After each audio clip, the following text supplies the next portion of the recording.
Whoa, that was a quick one. Hello, everybody. Welcome back to 2021. Such a great year, getting off to a great start. Can only imagine what it bodes for the future. But we do have one thing in our pocket, one little thing going for us, and that is Aida's return to the Damage Report. Aida Rodriguez, funny Aida herself, the truth serum purveyor. How's it going, Aida? It's going well. How you doing? I'm trying to keep positive.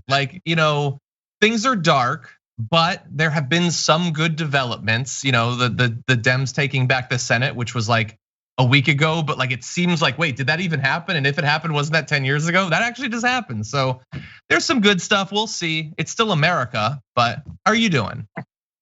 I'm doing well. The same. Trying to stay. Well, not trying. Trying is lying. I'm actually intending to stay positive and just believing in the process and just looking at all the things that Trump said he was going to do that he did. He said he was going to start draining the swamp. That he said he was going to make America great again. So the Democrats have control of the Senate and our president. So he did what he said he was going to do. And so I'm finding my joy daily. Exactly. Yeah, you gotta work at it. We have to fight, but we also have to remain human. Yes. We have to power ourselves with a full pantheon of emotions. In any event, thank you to everybody who's watching today, regardless of where you are. The members, stream, Facebook, YouTube, Twitch, wherever. Thank you for being here. Please hit the like button if you haven't already. If you'd like notifications going forward and you're on YouTube, apparently you got to jump through some hoops. But please subscribe to the channel, ring the bell, click for all notifications. There's like a million different things you have to do. But if you do, you might know when we go live. And that's pretty nice. So, heads up also to our tier 3 YouTube members. We're gonna be doing our first live Q&A about 30 minutes after the show ends. So you can take part in that. And as we do this show, which is gonna involve a little bit of Trump's reactions to the impeachment, him turning on Giuliani, what the Defense Department knew about the possibility of political violence last week. We've got police bias of multiple forms. We got a lot that we're gonna be talking about. You can send us tweets and comments and things like that, and we will respond as we go. Before we jump into all of the news though, Aida, this is the first that we've talked in a little bit and a lot has been happening. So I would just like your overall reactions to what happened at the Capitol, Trump being impeached for a second time. Like these are like momentous events. And I wanna make sure that we touch base with how you're processing all that. Well, it's very easy to demonize and we don't have to demonize these people because their actions do that. But to sit here and talk about an expression of frustration and ignorance that is prevalent in this country. You and I have talked about how poor the education system is in this country and how much we take that for granted. We talk about a lot of the issues. FDR said that the greatest thing that preserves democracy is education. And we think about all of the things that are happening and we just see a manifestation of things that have been in the works for years. And so I am saddened by the fact that we have devolved into being this, barbaric, but it is the inevitable, being that the capitalism in this country has become so toxic that the people on the ground have become casualties. And when I say that, I mean it figuratively because we're poorly educated, we have a poor healthcare system. There's so many things against us. What I do believe is that I don't think Donald Trump, and I can't speak for him, I don't think Donald Trump thought that this kind of stuff would actually manifest itself because he's so disconnected from his own base. I just think that he thought that it would always work in his favor. And if he just manipulated, he's the puppeteer, manipulated the people in the right way, they would just agitate enough where the things would benefit him. And now that this whole mess has unfolded, and now that he's seen that everybody is turning their backs on him, he is realizing that, his little plan to cash out on the United States of America, which is what he's been doing, just didn't go the way that he thought it was. He created a cult.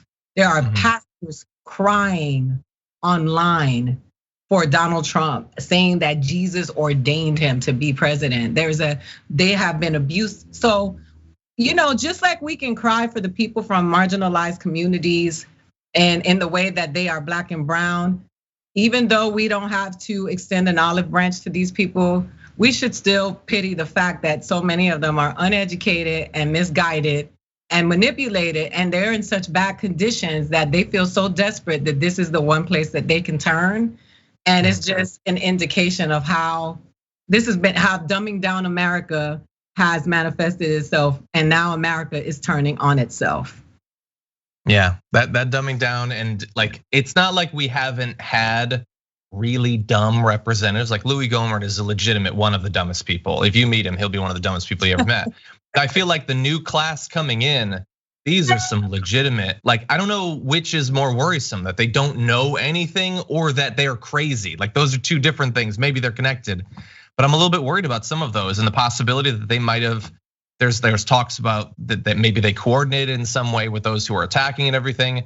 Like when I watch like AOC's video about the experience, when I see that Ayanna Pressley, her husband now has COVID. Ayanna Pressley is, I believe, immunocompromised. Like the constant threat to their lives, the people who are like, they're the thin shield between us and all of these other politicians that don't give a damn what happens to us, that they have to constantly be worried about dying, being infected with these illnesses, literally threatened by their own colleagues. It's been a tough period. Okay, well, glad to touch base with you on that. Why don't we jump into our prepared news? There's a lot here, so everybody hold on to your butts. We're gonna do this thing. Yesterday, after the damage report ended, Trump did indeed get impeached for the second time. It did happen. It was the most bipartisan impeachment in the history of the United States. 10 Republicans signing on, which is good. 95% of them didn't, which is bad. So, you take your good with your bad. While all that was going on, though, we're now getting a little bit of information about how Trump has been processing all this, both the impeachment that happened, who defended him, who didn't, and also the lingering conversations about his culpability with the violence that happened just a little bit more than a week ago. And so yesterday, again, after the show, he released a video condemning violence. We're gonna show you a small portion of that here. I want to be very clear. I unequivocally condemn the violence that we saw last week. Violence and vandalism have absolutely no place in our country and no place in our movement. Making America great again has always been about defending the rule of law, supporting the men and women of law enforcement, and upholding our nation's most sacred traditions and values. Mob violence goes against everything I believe in and everything our movement stands for.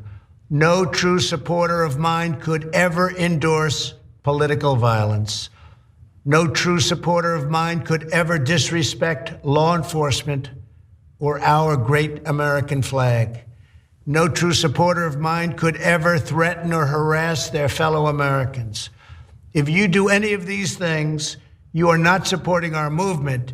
You're attacking it, and you are attacking our country. We cannot tolerate it.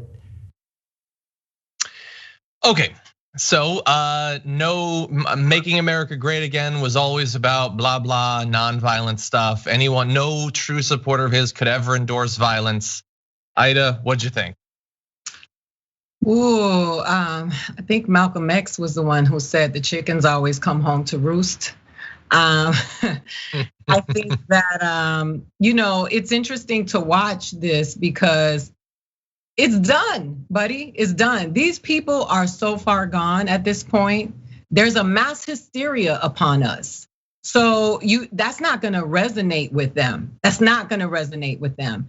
And now that all of this damage is done and you realize the stain that you are on this country and its history, it's appalling to hear that at this point because you have endorsed violence against Hillary Clinton, Ilhan Omar. It's just been constant. So I would be pissed if I was his people, his base. I would be like, oh yeah, now you want to back out on us? That's how I feel. I would be like, really? That's what we doing? Now you trying to back away from us? You have constantly been, you've been blowing this whistle for years now. And you've been calling on violence since you asked for the murders of the young men of the exonerated 5. You've been asking for violence since then and possibly before. And now you want to say you want to back away from it? I think it's cowardly and it's disgraceful at this point. We need to talk about a relatively new show called the Republic, or UNFTR. As a Young Turks fan, you already know that the government, the media, and corporations are constantly peddling lies that serve the interests of the rich and powerful. But now there's a podcast dedicated to unraveling those lies, debunking the conventional wisdom. In each episode of the Republic, or UNFTR, the host delves into a different historical episode or topic that's generally misunderstood or purposely obfuscated by the so-called powers that be, featuring in-depth research, razor-sharp commentary, and just the right amount of vulgarity. The UNFTR podcast takes a sledgehammer to what you thought you knew about some of the nation's most sacred historical cows. But don't just take my word for it. The New York Times described UNFTR as consistently compelling and educational, aiming to challenge conventional wisdom and upend the historical narratives that were taught in school. For as the great philosopher Yoda once put it, you must unlearn what you have learned. And that's true whether you're in Jedi training or you're uprooting and exposing all the propaganda and disinformation you've been fed over the course of your lifetime. So search for UNFTR in your podcast app today and get ready to get informed, angered, and entertained all at the same time.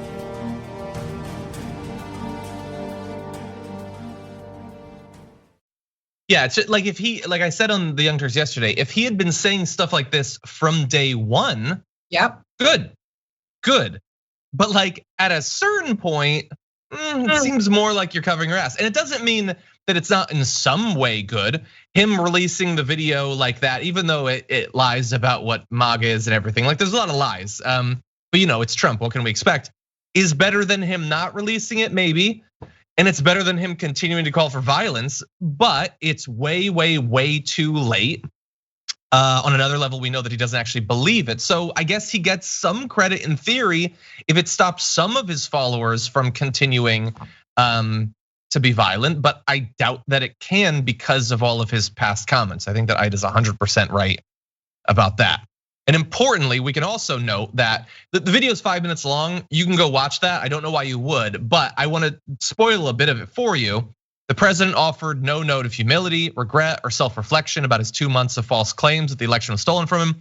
He didn't mention Joe Biden. He didn't concede the election, and he didn't talk about Mr. Biden's inauguration. So, like, yes, he said don't be violent, but if you went into watching that video thinking that this was the greatest theft of a landslide victory ever, you leave it thinking, well, the president didn't give me any reason to believe that's not still true. Like, okay, maybe he's saying don't be violent, but many of them will be able to tell themselves, well, he sort of has to say that, or it was just a deep fake, it wasn't really him. But he's not saying that he lost, he's not conceding, he's not saying Joe Biden will be president. It's still irresponsible. And you know what it is that when we think of MAGA, it's synonymous with the immigrants are coming to take us. We got to build the wall.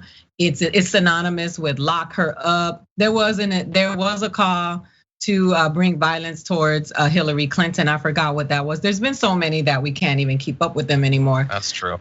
And so it's making America great again has been a statement that is with the sentiment that it comes at the expense of, look how bad they politicize Black Lives Matter. They conflate the ideology with the organization. They've turned it into something that, I just laugh because I think about and I know I'm switching thoughts here, but it just makes me mad because they were coming for the politicians that at the end of the day are fighting for the things that would benefit them. And healthcare, you know what I mean? Like caring about the climate change that we continue to ignore that will also rear its ugly head on us. So it's just interesting when we think about making America great again, and we think about all of the things that have been said under the banner of that, they've always been, excluding others, pushing other people who are different than white America out. His promise to, middle class America that he was not going to let low income renters come into their neighborhoods, which means poor people and marginalized people. It's oh my God, I forgot about that. Yeah, it's a marketing campaign that he's been running for quite some time. So, now that you want to back away from it, it's just like I said, Donald Trump is an elitist and he would never even associate with any of those people. He told them he was gonna walk with them and then he disappeared. And then you see a party of them celebrating, but they're in a safe bunker away from them because they're probably scared of those people too. So I would be. That they are a result of those are Americans. That's what America looks like. And when we're talking about those, countries, this is what America looks like. And the world is now scoffing at us because we have had this. We are the girl prom queen of the world for so long, and now they're like looking at the prom queen. It doesn't look as hot as we thought it did. That is certainly true. Yeah, it's on a level. It's kind of funny. It's like, and I'm gonna be with you, and then he just goes home and watches TV and like eats popcorn. Like, what? That's weird. Yeah, and I had forgotten about the "I'll save the suburbs." We want to stop those low income people from coming in. Like, wait, I thought that was the base you were pretending you had. Isn't that it? It's not racism. It's just that they've been left behind economically. Oh wait, no, you're demonizing those who've been left behind economically. Well, then I guess that leaves the racism. Yeah, I had forgotten about that. Now. Oh, sorry, were you gonna say something? No, that's his thing. So those people that are out there, I know there was an Olympic swimmer. There were people out there that were not all poor because everybody was like, these are hillbillies and rednecks, which I think is a disservice to some people who are from the South who are not like that because that's just making generalizations about people and all. It's ignorant no matter which way it swings, but. The truth of it is that it's a great indicator of there were a lot of people out there that probably come from those low income neighborhoods that are undesirable to those middle class moms that he was talking to. And they don't, the sad part about it is that they don't have the education nor the wherewithal to know the difference. Yeah. Okay, let's turn from last Wednesday to this Wednesday. As the impeachment process was going on, Trump was responding, not on Twitter, thankfully. That's a recent development, but we are getting some information from behind the scenes of what he was thinking. Apparently, and this is amazing, advisors said that Mr. Trump had to be dissuaded from going to the House floor to try to defend himself during Wednesday's impeachment proceedings, something he wanted to do during his first impeachment in December 2019. Can you imagine Trump like storming onto the House floor and ranting at them? I kind of wish he had. Like that would have been entertaining at the very least. Yeah. I don't know, Aida. What do you think? Would that have helped him? Would it have scared some of those 10 Republicans, maybe?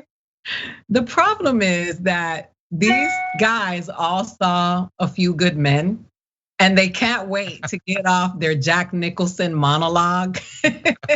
And it's just a great indicator of how bad a politician Donald Trump has been, and not that being a politician is a good thing, but a politician how poorly prepared he was for political office and understanding the process, how much he really doesn't understand what our political process is.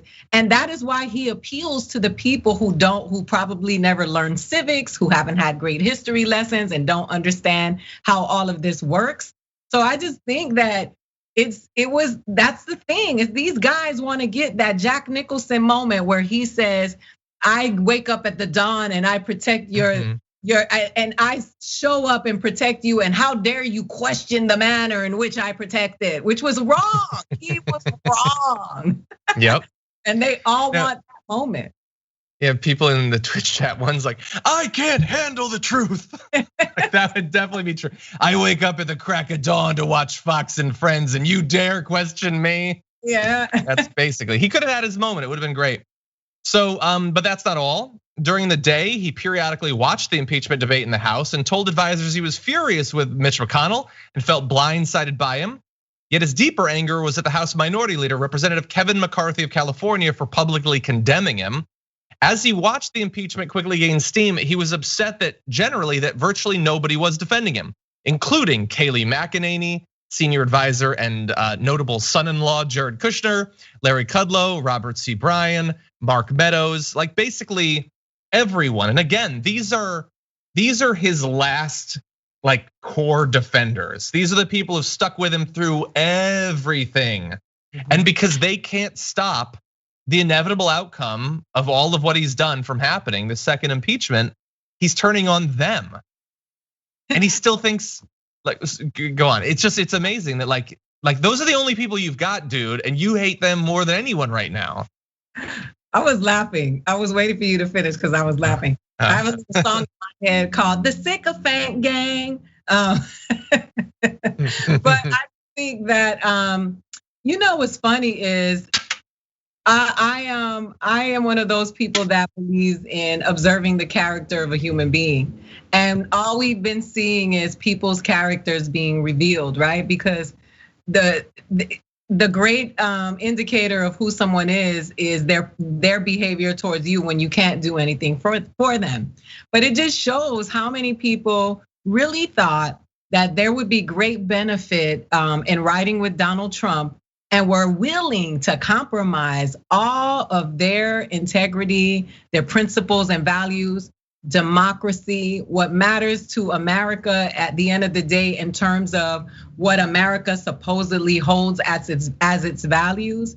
And to see Kayleigh show up with no makeup on, looking like she had just had the beatdown of a century, was just like, you could just see it wearing down on them because they really thought they were gonna get away with it. They watched The Handmaid's Tale. They thought they were gonna get away with it. And this revealing of we have so much government, so many people involved in it, the system of checks and balances, we have so many components. How dumb were they? They're really narrow-minded that they really thought they were gonna mobilize a mob and take over the country. And that just indicates how dumb some of the people in his camp really are. Yeah. Well, I want to turn to one last angle that both involves one person in his camp was very dumb, someone who tried to mobilize that mob, and another person who's being turned on at the last moment. It's the perfect nexus of all of Ida's points in this next section. If you are a defender of Donald Trump at this point, I cannot believe that you would not understand the one rule, the one, I would say, physical constant of the universe, which is he will demand your loyalty, and in the end, he will not pay you back for it. You get paid back, but not for the loyalty. And no matter how loyal you were, you're gonna get thrown under the bus. And so we've got one more person being thrown under that speeding automobile. Donald Trump is apparently angry at Rudy Giuliani because Rudy Giuliani wasn't able to overturn the election. The president was offended by Mr. Giuliani's request for $20,000 a day to represent him in the election fight, which Mr. Giuliani has denied making, but which was in writing apparently, and told aides now not to pay him at all for those 2+ months of defending him in courts around the country. And I will say, $20,000 a day seems like a lot for a lawyer. But with Giuliani, you weren't just getting his legal services after a year of public service and being a lawyer. You were also getting his constant daily public debasement. This guy melted on camera. He did a press conference in front of a hardware store. Like, this guy humiliated himself on a daily basis. And that wasn't enough for Trump, Ida. Like, being willing to do all of that, to fart on video, to just spout nonsense conspiracy theories, whatever Trump wanted to hear, Giuliani spent more than 2 months doing that. And now he's maybe not gonna get paid. White House officials have started blocking his calls to the president.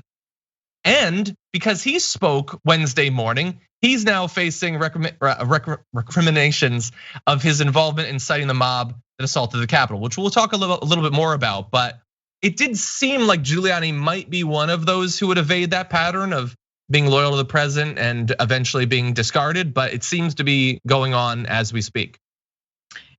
So I don't know why anyone would think that he wouldn't turn on Giuliani. They are all disposable to him. They are only there to serve the purpose of getting him what he wants. And that's the thing that that I marvel at, is that you see this person, you watch his track record, you see everybody that he's discarded who was no longer of service to him throughout his whole presidency. But you think you're the one. You think you're the Beyonce in this Destiny's Child? Really? It's just so funny to me that Giuliani thought, first of all, to watch Giuliani lose all of his dignity throughout this experience has to be a turnoff to even Donald Trump, right? Because why would he want to roll? You know what I'm saying? Why would he want to roll with somebody that everyone is perceiving as a loser? Just to watch him. Geraldo Rivera is another person that I've watched just compromise dignity throughout this whole thing, and he jumped off the ship. So before he got off, he jumped off. But Giuliani to me is just, first of all, after the Borat thing, just to watch him, just he has no kind of integrity. Like he's just gross out here, not just for the check, but to be relevant and probably just to be in the mix. But of course he's gonna turn on Giuliani. And anybody, listen, if you're not one of those kids, if you are not close to the vest to Donald Trump is a gangster. That's who he is. The only people that matter to him are family. And even members of family can be disposable if they are not gonna service the cause. Why does anybody think that he's not operating by the rules? He's operating by the rules that gangsters operate from. Even gangsters may be embarrassed of him because they still have a code. Yeah, and he's at the very least, he is operating in regards to people like Giuliani the way he always has. They've watched, like all of them, there's like a wheel of misery that gets spun and one of them, gets attacked. And all of the rest who didn't laugh and say, "Hi, you idiot." Yep. Not knowing that, like, dude, it's gonna keep spinning. Eventually, it's gonna land on you. He hates Kayleigh McEnany now. Kayleigh McEnany she probably hasn't permanently damaged her reputation just because there's nothing DC likes more than rehabilitating terrible people like her. But she certainly has tried. Anyway, Giuliani, and one last bit of embarrassment. So you might recall, Wednesday morning, he called for trial by combat. I took up that challenge, but he hasn't called me yet, so I guess it's not gonna happen at this point. But anyway, he said yesterday or 2 days ago that it was just a Game of Thrones reference when he told them that.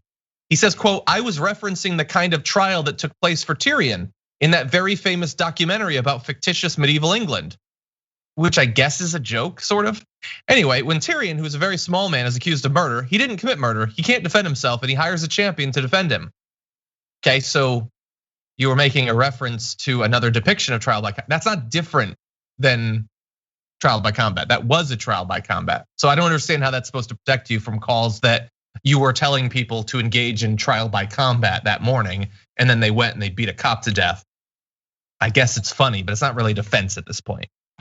No, and if he expects us to believe that he actually watched Game of Thrones, that's the greater offense. That whoever wrote that for him or advised him to say that or whatever, that is an epic fail. That we believe that he had the attention span to watch Game of Thrones, to even get in deep enough to that episode and to that part of the series. We don't believe. So whoever thought that it was cool or strategic or slick to say that failed, which is just, it's just an indicator of the whole circus. It's the whole circus, not just the people you see, but the people behind the scenes, the advisors. The whole thing is just a dog and pony show. And I keep quoting Malcolm X because Malcolm X is my favorite. But I just sit here and I think about the call to action for violence is because they never thought that they're not gonna be affected by it.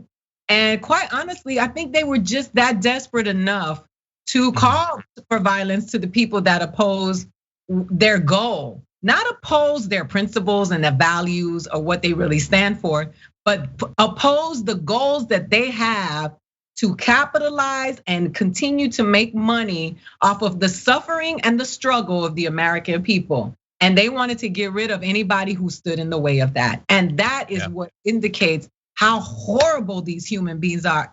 And anybody who was complicit in that, who stood around and amended, they are all responsible, and they all have blood on their hands. They scream Blue Lives Matter, and that man that got beat with an extinguisher didn't matter in that moment.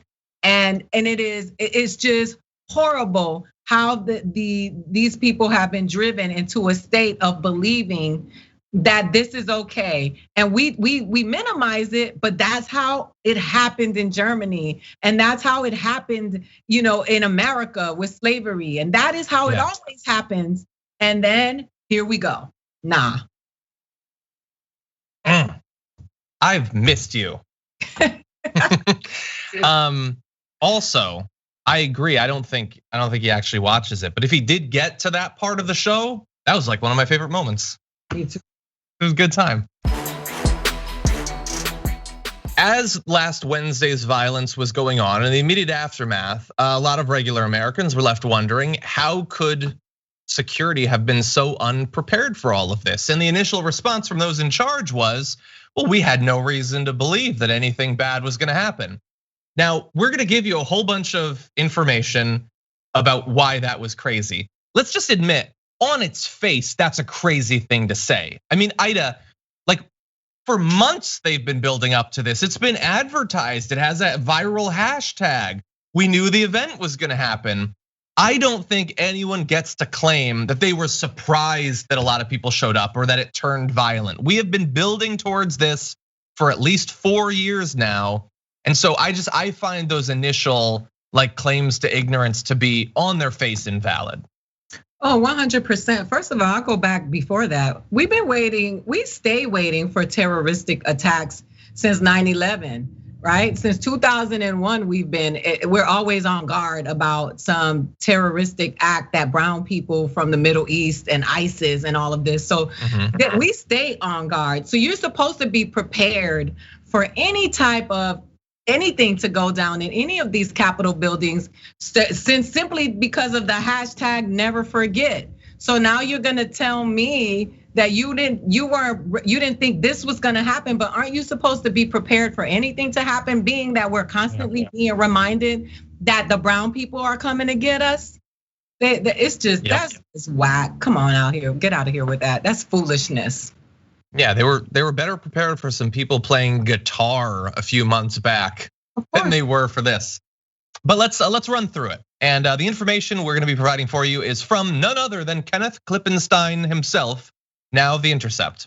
So a reminder, the day after the Capitol unrest, the Defense Department insisted, quote, "We don't do domestic intelligence collection. We rely on Capitol Police and federal law enforcement to provide an assessment of the situation. And based on that assessment that they believe they had sufficient personnel and did not make a request. The Defense Department has been criticized for not sending the National Guard in time to prevent the attack.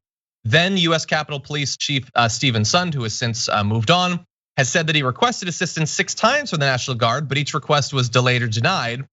Though Washington DC Mayor Muriel Bowser had requested and received 340 National Guard members, the troops were unarmed and tasked with managing traffic rather than conducting law enforcement functions. So there's a lot of people who are saying we had no reason to believe anything was gonna happen, or we did, but someone else wouldn't help us. There's a lot of that's going on. Here's the issue. Ken Klippenstein brings receipts, and they've been leaked to him by people in the Department of Defense.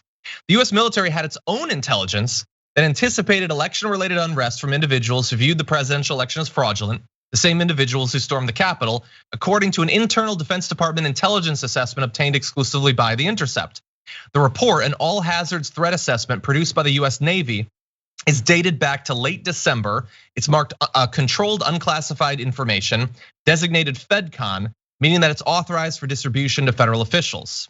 And so it talks about threats relevant to a Navy installation. It also makes frequent reference to the Capitol specifically, as well as the National Capital Region, which encompasses Washington, DC. And I wanna read just a quick section from it. While the presidential election is finished, a large segment of the population views the results as invalid or fraudulent. Conspiracy theories amplified by social media echo chambers are likely to both increase the potential for civil disturbance activity and intensify the level of civil disturbance activity as well. It makes specific mention of QAnon, the pro-Trump conspiracy theory, whose adherents make up a large part of the Capitol mob, and which, let's remember, Trump said they're just people who love Trump and they love America and they love kids. They're good people. That's all I know. And they say that the resulting aftermath of the presidential election has contributed to an environment where civil disturbance activity is almost certain to continue to persist. There are multiple ways that it could play out, such as large-scale protests that escalate to riots, looting, or criminal activity. So I don't know how much more specific they could be. They knew that the Capitol could be a target, that the DC could be one of the areas, and why wouldn't they? It's about the presidential election. And they had been broadcasting for months that they were gonna try to challenge it on January 6th. We talked about it in show after show after show. And so now the cries of ignorance, it just seems like covering their ass. Yeah, I just think it's very interesting. Just imagine if we were talking about Black Lives Matter. If there had been strings of and threads online about how Black Lives Matter was gonna show up at the Capitol. I mean, we saw white women losing their vision because of Black Lives Matter protests, because of the way that law enforcement treated them. They were willing to sacrifice the salt of the earth, the white woman, in order to shut Black Lives Matter down. So when we hear this, they were asking for it. The mayor asked for it. They kept ignoring her. They kept. The Wire, here we are, an episode of The Wire. You're watching the bureaucracy, the way it all works, the way it trickles down, the fall guy, and all of that stuff happens. But at the end of the day, we know that white supremacy infiltrates everything, including law enforcement and the military. So why do we act like it doesn't? So why? Because this is an inside job. And those people who are very active in all of this, that believe that Donald Trump should be the president and don't want Joe Biden to be in office, that were also subscribing to this, all of this stuff that's been said and that has been put into action, we're participating in this. And if we act like we don't see that, then we definitely just expect the American people to be stupid and really believe that they are, because we all know that everybody knew that this was gonna happen. Those of us who are not getting the emails and are not tapped into The Wire. So you gonna tell me you don't know, but I do? Stop it. I mean, it's a constant insulting of the American people. And it just happens on a daily basis. Media is out of control. Our government is out of control. Yeah. And now the people are out of control. And that's what happens when you just keep doing this to human beings and you think they're not gonna react. Yeah, and look, I know some people are gonna be like, well, at some point we gotta move on. Biden's gotta do stuff. Yeah, Biden's gotta do tons of stuff. And we're gonna do that, but I think we can do both. I think we can press Biden. Hopefully he can do quite a bit, both in terms of legislation, nominations, but also executive orders. And at the same time, maybe we can find out what they actually knew, why the prep was so inadequate for the 6th, what some members of Congress might have done, why panic buttons were being ripped out. There's a lot of stuff that I think simultaneously we can be investigating. Anyway, let's move on to little consequence of this. Because of the violence back last Wednesday, some new security measures inside of the Capitol have at least temporarily been set up, including metal detectors for some of the entrances to the Capitol. And so those were announced by the acting House Sergeant at Arms, Timothy Blodgett, in a memo to both lawmakers and staff, people who are gonna have to be going through it. They said to ensure compliance with Capitol Police Board regulations concerning firearms and incendiary devices, as well as to provide a safe and secure environment in which to conduct legislative business, effective immediately, all persons, including members of Congress, are required to undergo security screening when entering the House chamber. And remember that 1 week prior, multiple people had been killed, including with guns, in that building. But Republicans, including Republicans that love to talk about how much they love cops and law enforcement and all of that, were not having it. New Representative Lauren Boebert, who has pushed for carrying a gun in the Capitol, was seen by reporters Tuesday night setting off a metal detector and declining to turn over her bag to the police for inspection. Another House Republican, Representative Steve Womack, shouted at police to get back and don't touch me. suddenly realizing that sometimes cops can be too handsy. And so they weren't abiding by it, Ida. But now Pelosi is going to try to get them to with new fines for those who bypass security, whether going around it or running through it and then stopping the cops from stopping them. And apparently the cops were just letting them do that, which seems so weird, but I get it. They're very powerful people. They can get them fired and all that. It's gonna be $5,000 for the first offense, $10,000 for the second offense, and the fines will be automatically deducted from lawmakers' salaries. They won't come from campaign funds or anything like that. So, Ida, this seems like it might get them to comply with it. I just think they're citizens of the United States. What are the consequences for the average citizen when they don't follow those rules? I think they shouldn't be exempt from the rules, because what happens is that, it's interesting to me. These people are, they're so pro law enforcement until law enforcement is in direct opposition with what they want. But they think that they're above the law, and they should be held accountable, like, for the danger that they bring for their fellow Americans who are also in that building. And I mean from the guns to COVID, because those lawmakers that didn't want to wear their masks, you see these people that are coming undone when they get in trouble because they don't want to wear their mask.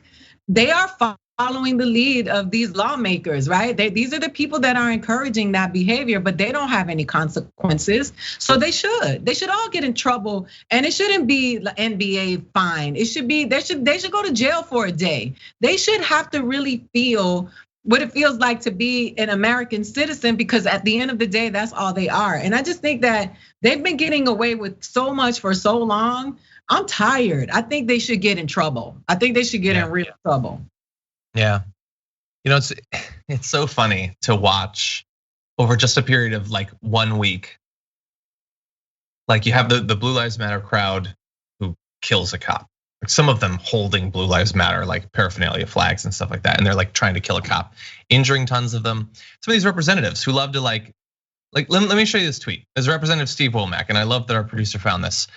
Today is Law Enforcement Appreciation Day. To every man and woman who wears the badge, thank you for standing watch over our communities and keeping families in Arkansas and across the US safe and secure. We salute your courage and unyielding service. God bless our officers. Steve Womack is the guy that we just said was shouting at police, "Get back, don't touch me." Like that's the same guy. We stand with you, steadfast vigilance. Get off of me. Like, no, that's for those people. You're supposed to be vigilant over them. Leave me alone. That's always the way it goes.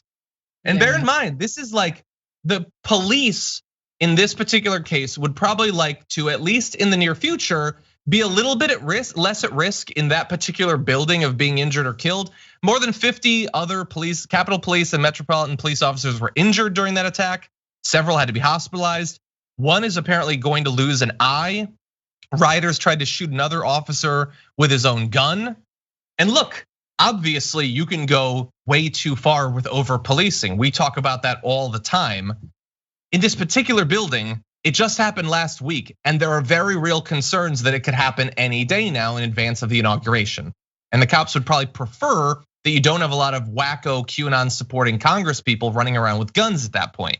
So look, if they're doing insane measures forever and all of that, we will be the first people who will be critical of that.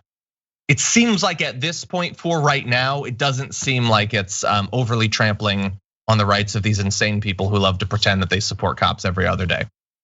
It's also insulting to us who are black and brown to know that if that would have been us, it would have played out very differently. And we all know that they would have shot first and then asked questions later, because that is what they do. They would have pulled out the gas, the tear gas. They would have been shooting the rubber bullets. They would have been beating the people like they've always done in history, because that's so America. But it's just very interesting to hear to see that this is happening in the Capitol, but it happens every day. The truth is that police officers in America are considered blue collar workers. These people are elite. They got paid through this whole pandemic to decide if we deserve a couple of peanuts. And listen, what a privilege must it be to be able to afford in this moment in time to spend $5,000 or $10,000 for not wanting to go through a metal detector while the American people are losing their businesses, they have no jobs. They are struggling fighting this pandemic. The hospitals are overrun. People don't have proper health care. We are struggling as a country. And these people have the luxury to afford a $5,000 fine because they're having a hissy fit for not going through a metal detector, when people who look like me and are darker and black have to walk through metal detectors to go to school. So it's just, it is appalling. It is appalling. And we are tired. Capitol Police were incredibly unprepared for what happened last Wednesday. And there's a lot of reasons for that, some of which are being investigated now, but there's one that I think is worth discussing. And it's the apparently decades-long issues with incredibly systematic racism inside of Capitol Police. There's a great write-up right now on ProPublica talking with some long members of Capitol Police about their efforts to get that to be reformed. So we're only gonna give you a little bit. You can definitely go to ProPublica and read a lot more of the quotes from people who served in the force, the things that they saw. But to give you an idea of it, since 2001, hundreds of black officers had sued the department for racial discrimination.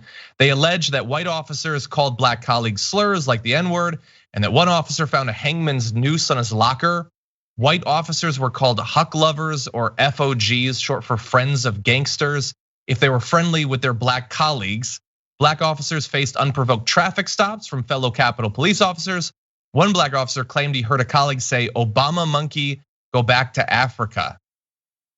And so we're gonna talk about a little bit more of the efforts of some of these police officers to do something about that. But this is the sort of thing that we've heard from police departments around the country. I know that some people are like shocked, and they're shocked, by the way, to find out that there had been cops from around the country participating in the protests, the attacks that killed cops there. But there have been at least 28 that have been identified. Some are on suspension, some have lost their jobs from all over the country. One was just identified from Houston. This is like, how long have we been talking about this? That like both the military and police departments have a massive problem with racist, white supremacists, like literal neo-Nazis and others infiltrating their ranks. Well, I mean, I don't know. I think it's so funny when we have these conversations, because the police is an organization that was in place during slavery, after slavery, during Jim Crow. So when we talk about organizations that were founded, whose values and principles are founded in racist views, the fact that we've never done anything to rectify that we've never addressed it, we just carry on and transition and think that the values are going to they're going to disappear. And if racism doesn't disappear in any of the systems that have been set up on its foundation, why would we think that law enforcement would be an exception? So I'm not surprised. We've been talking about this for how long? We've been, and we up to date. I mean, we just go look up who got killed this week. A pastor got killed, shot in the chest, in his lawn, unarmed, 2 days ago? This has been going on forever. And until there's a reckoning and we do the real work to really address this, it's never gonna go away. And it's gonna take white people to dismantle it, right? To put the onus, first of all, you blame black people and brown people for their own oppression. And then you charge them with the task to get rid of oppression and systemic oppression and racism. It's gonna take white people to do this. And I think this is what's happening now when white people realize that racism and systemic oppression affects them as well, because it's a system that's been set up to have us, fight each other based on these constructs that hold us all down. And now that they're feeling the pressure of that foot on their neck, now that they're pushing back and saying, wait a minute now, you saw the protesters saying, you're treating me like a black person. The cops, he even said that because we know it. The lady in Central Park knew it when she told the black man, "Don't make me call the police." But that it is part of what we know, and we don't acknowledge or admit to know because it is embarrassing, it is shameful, and it is beneficial to some of us. And that is why nobody wants to call it out. But now we are seeing the ghost in the mansion that Scooby and Shaggy have been telling us about. And now what are we gonna do about the ghost? Or are we gonna end this episode and start a new one? Because this has been going on forever. And quite honestly, Black and brown people just stood back and watched. We're not surprised.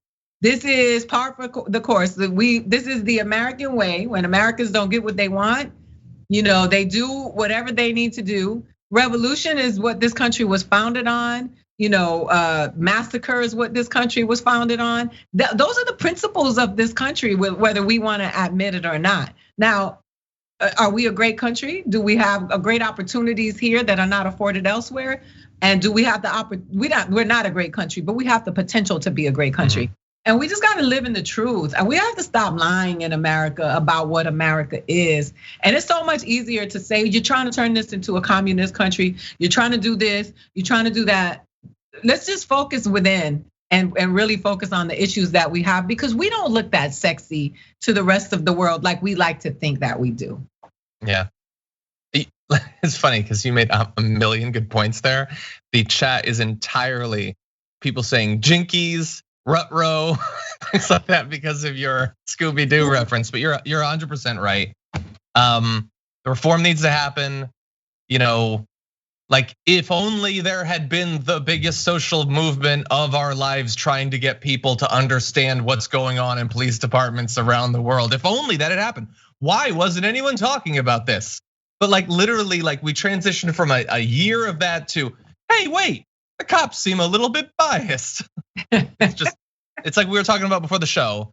It is hopefully becoming harder for people to maintain the convenient illusions that they have, that their worldview is sort of propped up with. Anyway, there's a lot more information about the history of the Capitol Police that's available right now at ProPublica, probably still on their front page if you'd like to get that. And we will continue to talk about this because this is not something that is, again, like so much else about the last couple of weeks, about the last 4 years. This doesn't go away just because Trump goes away. That's right. Anyway, you had said, do we just stop this episode and start a new one? We unfortunately do have to stop this episode of the Damage Report, but hopefully it will continue. Aida, as always, it's great to have you on. Where can people follow your work? So I just want to share next week, starting on the 15th through the 29th, I will be on Sirius XM doing a 2-hour radio special from 7 a.m. to 9 a.m. Pacific time, which is 10 a.m. to noon Eastern time.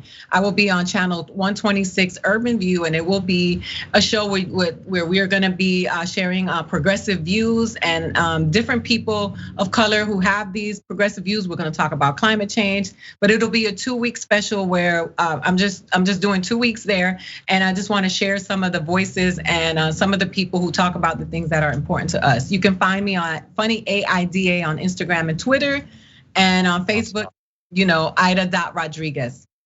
Is that's daily for 2 weeks? Daily for 2 weeks, yeah. That's exciting. I didn't know about that. That's really cool. Can't wait. Thanks. Awesome. And everyone go, like she said, follow on social media as well. Aida, as always, thank you so much. Stay safe out there.